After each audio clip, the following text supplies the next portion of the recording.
Hello hi ನಮಸ್ಕಾರ. ನಾನು ಮಾತಾಡ್ತಾ ಇರೋದು ನಿಮ್ಮ ಮಂಜುನಾಥ್. ಈ ದಿನ ನಾನು ಒಂದು ಕ್ಷೇತ್ರಕ್ಕೆ ಕರ್ಕೊಂಡು ಹೋಗ್ತೀನಿ. ಆ ಕ್ಷೇತ್ರದ ವಿಶೇಷತೆ ಎಲ್ಲ ತಿಳಿಸ್ತೀನಿ ನೋಡಿ. ಬೆಂಗಳೂರಿಂದ ಮಾಗಡಿಗೆ ಹೋಗುವ ರಸ್ತೆ ಇದು. ಬೆಂಗಳೂರಿನಿಂದ ಬಂದಾಗ ಎಡಗಡೆಗೆ ಹೋಗುವ ಹೊನ್ನವ ಮಂತ್ರಾಲಯ ಕ್ಷೇತ್ರ. ಈ ಮಂತ್ರಾಲಯ ಕ್ಷೇತ್ರ ಹೊನ್ನವ ಮಂತ್ರಾಲಯ ಕ್ಷೇತ್ರಕ್ಕೆ ಹೋಗ್ಬೇಕಂದ್ರೆ ಆಟೋದಲ್ಲಿ ಒಬ್ಬರಿಗೆ ಬಂದು 20 ರೂಪಾಯಿ ತಗೊತಾರೆ. ಮತ್ತು ನಾವು ಮುಂದೆಗೆ 2-2.5 ಕಿಲೋಮೀಟರ್ ದೂರ ಹೋಗಿದ ತಕ್ಷಣ ಕ್ಷೇತ್ರ ಕಾಣಿಸುತ್ತೆ. ಆ ಕ್ಷೇತ್ರದಲ್ಲಿ ಇಲ್ಲಿ ಪಾರ್ಕಿಂಗ್ ವ್ಯವಸ್ಥೆ ಎಲ್ಲ ನಮ್ಮ ಮುಂದೆ ನೋಡಿ. ಇಲ್ಲಿ ಪಾರ್ಕಿಂಗ್ ಮಾಡ್ಕೊಳ್ಳೋ ಒಂದು ಸ್ಥಳ. ಈ ನಮ್ಮ ಎದುರುಗಡೆ ಕಾಣಿಸ್ತಾ ಇರೋದೇ ಹೊನ್ನವ ಮಂತ್ರಾಲಯ. ಸ್ವಾಮಿ ದರ್ಶನ ಮಾಡೋಣ ಬನ್ನಿ. ದೇವಸ್ಥಾನದ ಇವಾಗ ಮುಂಭಾಗ ನಾವಿದ್ದೀವಿ. ದೇವಸ್ಥಾನದ ಒಳಗಡೆ ಹೋಗೋಣ.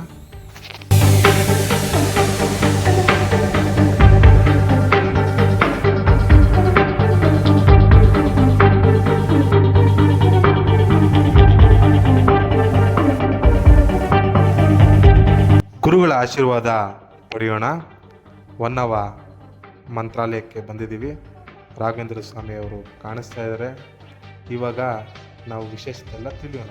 ಅಲ್ಲಿ ತೆಂಗಿನಕಾಯಿ ಕಟ್ಟಿದಾರಲ್ಲ, ಇಲ್ಲಿ ಕ್ಷೇತ್ರದ ತೆಂಗಿನಕಾಯಿ ಮೈನ್ ಇಂಪಾರ್ಟೆನ್ಸ್ ಆಗಿರ್ತದೆ. ಆ ತೆಂಗಿನಕಾಯಿ ಕೈಯಲ್ಲಿ ಇಟ್ಕೊಂಡು ಅಲ್ಲಿ ಗುರುಗಳಿರ್ತಾರೆ, ಅವರು ಮಾಹಿತಿ ಕೊಡ್ತಾರೆ. ಅದರ ಸುತ್ತಲೂ ನಾವು ಸುತ್ತಬೇಕು. ಮತ್ತು ದೀಪ ಹಚ್ಕೊಂಡು ಅದ್ರ ಸುತ್ತಲೂ ನಾವು ಸುತ್ತಬೇಕು. ಆವಾಗ ಇಲ್ಲಿ ನಮ್ಮ ಕಷ್ಟ ಏನಿದೆಯೋ ಅದನ್ನು ನಾವು ಹೇಳ್ಕೋಬೇಕು. ಇವಾಗ ಆರೋಗ್ಯ ತೊಂದರೆ ಆಗಿರ್ಬೋದು, ಇಲ್ಲಾಂದರೆ ನಾವು ಮನೆ ಕಡೆ ತೊಂದರೆ ಆಗಿರ್ಬೋದು, ಇಲ್ಲಾಂದ್ರೆ ಡ್ಯೂಟಿದಲ್ಲಿ ತೊಂದರೆ ಇರ್ಬೋದು, ಡ್ಯೂಟಿ ಸಿಗದಿರ ಇರೋದು, ಆರೋಗ್ಯ ವಿಚಾರದಲ್ಲಿ ನಮಗೇನೇ ಕಷ್ಟ ಇರಲಿ ಅಲ್ಲಿ ನಾವು ಹೋಗಿ ಬೇಡ್ಕೊಂಡ್ರೆ ತೀರತ್ತೆ ಅಂತ ಇಲ್ಲಿ ಬರುವ ಭಕ್ತಾದಿಗಳ ನಂಬಿಕೆ. ಈ ಕ್ಷೇತ್ರ ಇವಾಗ ಪ್ರಸಿದ್ಧವಾಗ್ತಾ ಇದೆ. ಸುಮಾರು ದೂರ ಕಡೆಯಿಂದ ಬಂದು ಜನರು ಇಲ್ಲಿ ರಾಯರನ್ನು ಬೇಡ್ಕೊತಾ ಇದ್ದಾರೆ. ಕ್ಷೇತ್ರದಲ್ಲಿ ಪಂಚಮುಖಿ ಆಂಜನೇಯ ಮತ್ತು ಲಕ್ಷ್ಮೀ ನರಸಿಂಹಸ್ವಾಮಿ ಇದ್ದಾರೆ. ದೇವಸ್ಥಾನದ ಸುತ್ತಲೂ ತೆಂಗಿನಕಾಯಿ ಕಟ್ಟನ್ನು ನೋಡಿಸ್ತೀನಿ. ಅದಕ್ಕೆ ಮುಂಚೆ ಸ್ವಾಮಿಗಳ ದರ್ಶನ ಪಡೆಯೋಣ ಬನ್ನಿ. ವೀಕ್ಷಕರೇ, ದರ್ಶನ ಪಡೆಯೋಣ. ಸ್ವಾಮಿಯನ್ನು ಮನಸ್ಸಲ್ಲಿ ನಾವು ಬೇಡ್ಕೊಳ್ಳೋಣ.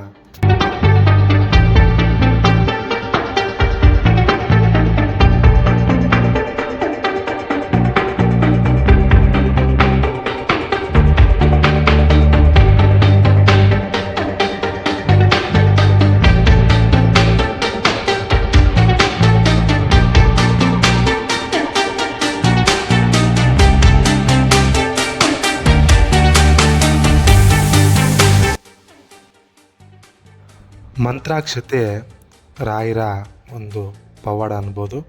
ಇಲ್ಲಿ ನಾವು ಮಂತ್ರಾಕ್ಷತೆಯನ್ನು ಎಲ್ಲಿಗನ್ನ ಕೆಲಸದ ಮೇಲೆ ಹೋಗುವಾಗ ಅದನ್ನು ನಾವು ಎತ್ಕೊಂಡು ಹೋದರೆ ಆ ಕಾರ್ಯಗಳೆಲ್ಲ ಜಯವಾಗುತ್ತೆ ಅಂತ ಇಲ್ಲಿ ಬರುವ ಭಕ್ತಾದಿಗಳ ನಂಬಿಕೆ. ಕೆಳಗಡೆ ಡಿಸ್ಕ್ರಿಪ್ಷನಲ್ಲಿ ಟೆಂಪಲ್ ಲೊಕೇಶನ್ ಮತ್ತು ಕಾಂಟ್ಯಾಕ್ಟ್ ನಂಬರ್, ಟೈಮಿಂಗ್ ಎಲ್ಲ ಹಾಕಿರ್ತೀನಿ. ಪ್ಲೀಸ್ ನಮ್ಮ ಚಾನಲ್ ಲೈಕ್ ಮಾಡಿ, ಶೇರ್ ಮಾಡಿ, ಸಬ್ಸ್ಕ್ರೈಬ್ ಮಾಡ್ಕೊಳ್ಳಿ.